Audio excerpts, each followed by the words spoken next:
I want to ask you some questions. How do you feel today? Seriously, how do you feel? Does your mood and energy levels swing up and down? Are you depressed? Do you sleep poorly? Do you feel tired but wired? Do you depend on coffee in the morning just to wake up and maybe a few glasses of wine at night to calm down every day? Do you feel frustrated because you misplace objects or forget names? Do you suffer from brain fog? Do you find it hard to focus on tasks?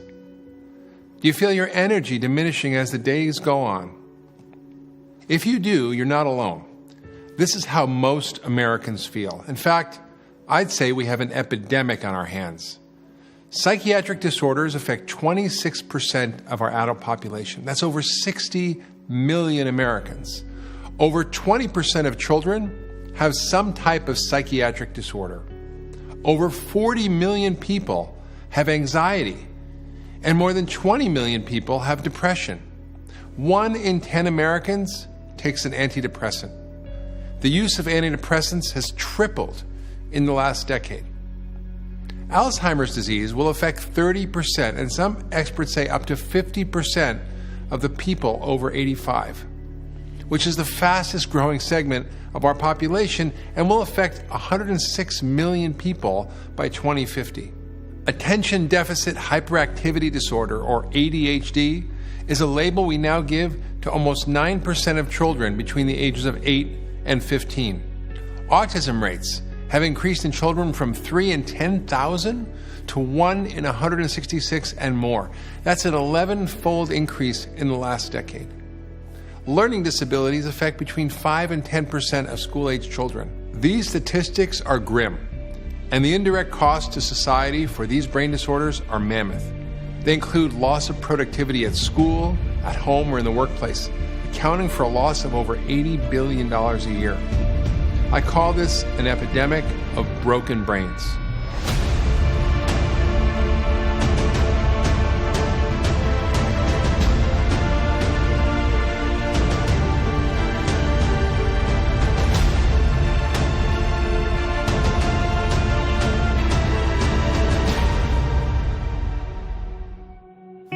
I'm Dr. Mark Hyman. I'm a practicing functional medicine physician. I'm also the director of the Cleveland Clinic Center for Functional Medicine, founder and director of the Ultra Wellness Center, and chairman of the board of the Institute for Functional Medicine. I'm also a 10-time New York Times bestselling author. Brain health is an important topic and a personal topic for me. And I'd like to take you on a journey to help you understand why. I first began to discover the mysteries of the brain when I personally got sick. And I went from being very healthy, riding my bike 100 miles a day, being able to memorize 30 patients' charts and dictate them all flawlessly at the end of the day, to barely being able to walk up the stairs and not remembering where I was at the end of a sentence when I got there. And it happened almost overnight. And it happened, as I realized, because my whole system broke down from a number of insults that I wasn't aware of. It was pretty startling to be highly functional, highly capable of operating in the world, to being almost debilitated. I was really unable to function in any real way, and my brain wasn't working. I had trouble with remembering things. I had severe ADD. I couldn't focus on anything. I had memory issues. And because no one had really figured out what it was, I sort of struggled from doctor to doctor to doctor. And I went to see the psychiatrist who wanted to give me antidepressants. I saw the neurologist who wanted to give me other drugs. And it was just like a whole series of different doctors and a whole series of different drugs. And I realized that I wasn't really depressed. I wasn't really demented. I wasn't really having ADD, that something was wrong and that I needed to figure it out. I was told I had chronic fatigue syndrome, which means nothing other than you're tired and feel lousy all the time. I was told I had depression. I was told I was stressed and was recommended to take anti-anxiety medications. So I was given antidepressants, anti-anxiety medications, ADD medications, and none of them really helped because I didn't deal with the root cause. And so I was very frustrated because they gave me all these labels, but they didn't actually tell me what was wrong with me. It was like I knew that something was real and it wasn't just depression or stress, because I was fine one minute and I wasn't the next minute.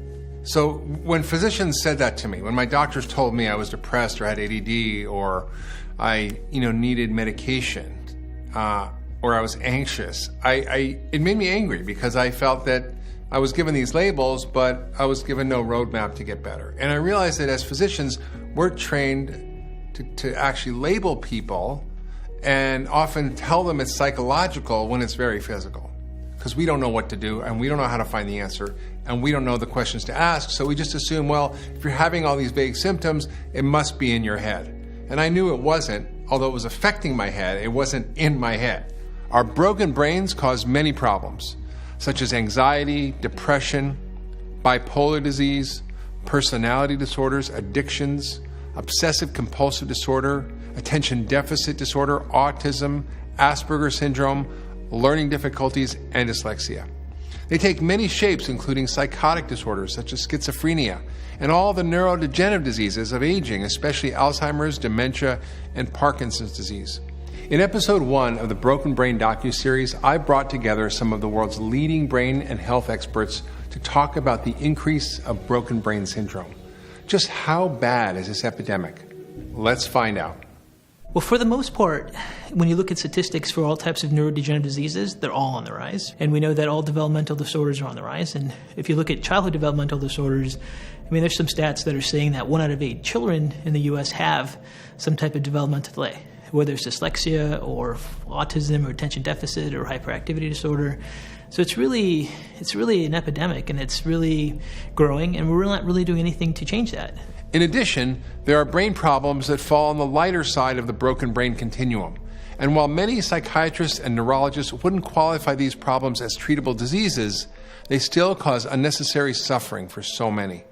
These problems include chronic stress, lack of focus, poor concentration, brain fog, anger, mood swings, sleep problems, or just feeling a little bit anxious or depressed most of the time. The statistics are grim, no matter what way you slice them. In terms of disability, depression is the top cause of disability worldwide. It is going to be, or already is, the top cause of disability in America. When you look at the most common mental health disorders in America, it's been like 40 million Americans have a diagnosable anxiety disorder. And then just look at things like there's now 60,000 overdoses in the opioid crisis. There were 40,000 suicides last year. These numbers are growing. Have you ever wondered if you had a broken brain? Sometimes it's not obvious and doesn't show up in the form of dementia, ADHD, or depression. Maybe you fear losing your job because you're tired, unfocused, and inattentive, and your memory is failing so you can't properly perform your tasks at work. Do you see your relationships breaking down because you're mentally or emotionally absent or numb? Perhaps you struggle to focus to help your children with their homework and guide them through life, but end up feeling as though you aren't living up to your duties as a parent.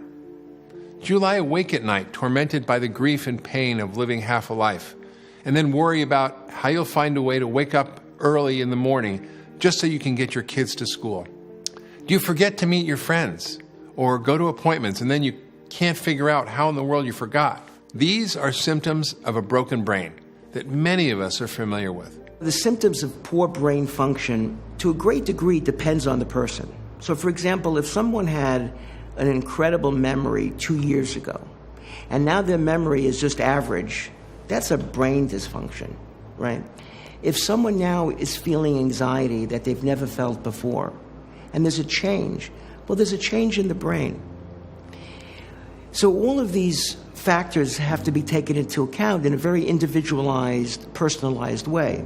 But in general, you know if your brain is functioning well, if you have a sense of vitality and optimism, and your cognition is clear. You don't have to be the most brilliant person in the world. You don't have to have a memory that's just amazing. You just have to feel that everything is falling into groove, that all parts of the brain are focused in the same direction. There's just the right amount of resistance, right amount of stress, and the brain kind of is nourished by it. That everything falls into place. And the ability to overcome a certain degree of stress in a healthy way. That's the way the brain really should work. For so long, we thought that the brain was unchangeable, that once our brain started to break down, we were stuck with it, Even worse, we thought that once the brain started to deteriorate, it was all downhill from there. We now know that this is not true, and that our brains are indeed changeable. This is the revolutionary idea of neuroplasticity. So neuroplasticity is the ability of the brain to change throughout life. It was once believed that, the human adult brain reached its peak level of performance